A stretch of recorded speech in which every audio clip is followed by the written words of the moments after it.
참여 예수님,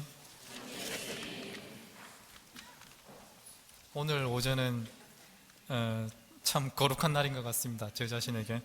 왜냐하면 아침 새벽 미사하고 9시 반에 미사하고 11시에 미사하고 하루 종일이 아니고 저기 반나절도 안 되는 이제 반의 반나절 만에 미사 3번을 봉헌하니까 이제 이런 경우를 경상도 말로 쇠가 빠진다고 표현하죠.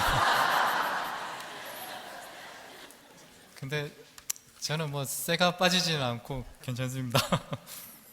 그리고 영어미사 집전하기 전에 그리고 어저께 저녁부터 제 스스로 생각했죠. 아, 내가 미쳤었구나. 왜 이경환 신부님이 영어미사 얘기했을 때 한다고 얘기했을까 후회를 굉장히 많이 했었습니다. 후회를 많이 하니까 긴장을 하잖아요. 근데 왜 그랬냐면 비록 영어로 강론을 준비할 수는 있는데 이제 쓰는 거는 한국 사람들 잘 하잖아요. 저는 잘 못하죠. 저는 쓰는 건 쓰는데 문제는 이 강론을 이 학생들에게 영어로 전달해야 되는데 제 발음이 너무 나빠가지고 걱정이 많이 됐었습니다. 예를 들면 제가 다른 학교에서 공부할 때 선생님이 저희 수업 시간에 물었어요.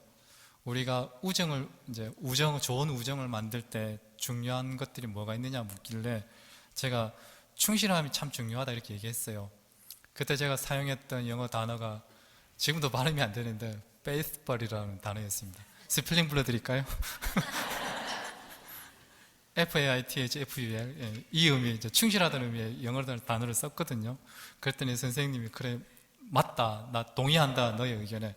우린 정말 페이스북이 중요하다 이렇게 얘기하는 거예요. 아니 나는 페이스북이라고 얘기했는데 그 사람은 페이스북으로 알아들은 거예요. 그래서 참 웃었지만은 속으로는 굉장히 좀 우울했습니다. 그러면서 드는 생각이 제가 이제 영어를 잘하기 위해서 이제 계속해서 연습을 하다 보면 이제 제 혀가 한국말을 하던 이 혀가 이제 영어를 얘기하는 혀로 변화가 되겠죠. 이거와 비슷한 게 어쩌면 우리 신앙생활 아닌가 싶습니다. 우리 신앙생활 안에서 우리 이런 얘기 참 많이 하죠. 사랑해라, 겸손해라, 나누어라, 그리고 진실하게 살아라. 이런저런 얘기들 참 많이 합니다. 이 이야기들 보면 전부 다 하느님이 좋아하시는 언어들이고 우리가 하기 좋아하는 언어들이고 듣기 좋아하는 언어들입니다. 하지만 이 언어들을 정말 내 삶으로서, 내 삶이라고 하는 이 혀로서, 이 삶이라고 하는 이 언어로서 얘기하고 있는지 스스로에게 물어보면 아닐 수도 있어요. 어쩌면 우리는 사랑을 얘기하고 겸손을 얘기하고 혹은 진실함을 이야기하고 믿음을 이야기하면서 그 실제적인 의미로서는 그냥 누군가에게 과시하고 싶고 보여주고 싶은 혹은 내가 가지고 있는 하느님에 대한 지식 혹은 신앙에 대한 지식을 누군가에게 보여주고 싶어하는 그런 마음이 있었던 것은 아닌지 생각해 볼 필요가 있습니다. 즉 우리가 얘기하는 것과 내 삶이 일치할 때 나의 이야기가 정확하게 그 사람들에게 그 의미로서 전달될 수 있습니다.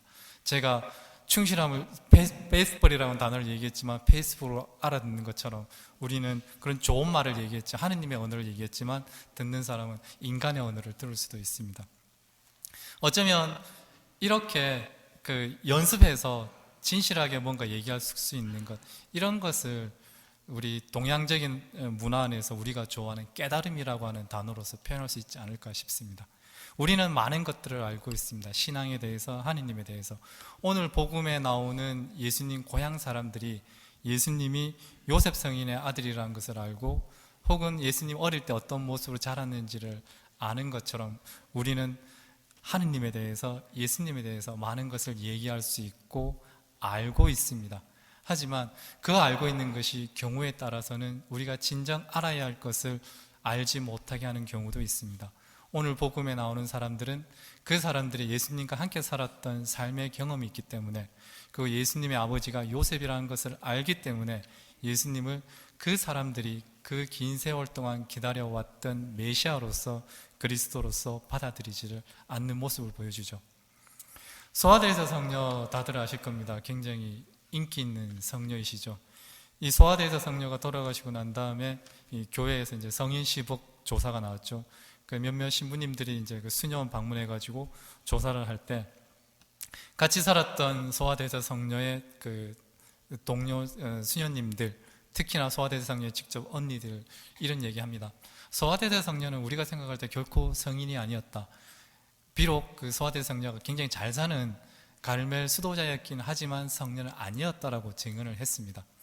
왜냐하면 이분들도 소아대대 성녀 잘 알았죠. 하지만 시복시성 저서가 끝나고 난 다음에 그 신부님들은 소아대대 성녀를 성인으로서 인정을 합니다.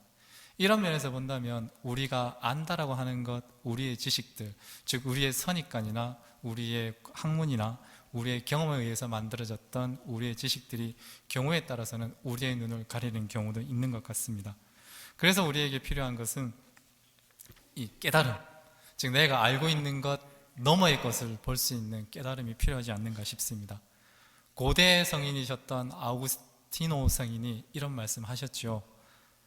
믿기 위해서 깨닫고 깨닫기 위해서 믿어라, 이런 말씀하셨습니다. 어쩌면 우리가 신앙생활을 하는 것은 하느님에 대한 지식을 이렇게 쌓기 위해서 돈을 모으듯이 모으고 쌓기 위해서 신앙생활을 하는 것이 아니라 그 하느님의 현존을 그리고 하느님의 진리를 깨닫기 위해서 신앙생활을 하는 것 아닌가 싶습니다. 그래서 우리가 그렇게 하느님을 깨달을 수 있을 때 오늘 복음에 나오는 사람들이 예수님을 그들의 마을에서 몰아내는 것처럼 예수님을 우리의 삶으로부터 몰아내지 않게 될 것 같습니다. 우리는 때때로 누군가에게 우리 스스로에게 물었을 때 예수님이 누구이시냐고 물으면 우리는 이렇게 얘기할 수 있습니다. 예수님은 하느님이시고 예수님은 우리를 구원하셨다, 십자가 위에서. 우리 이렇게 얘기할 수 있습니다. 그리고 누군가가 우리에게 물으면 이 증언을 우리는 고백할 수 있습니다. 근데 우리 지금 한번 물어볼 필요가 있습니다. 내가 하는 이 증언이 단지 나의 지식에서 나온 증언인지 혹은 진실한 나의 믿음에서 나온 증언인지 물어볼 필요가 있습니다.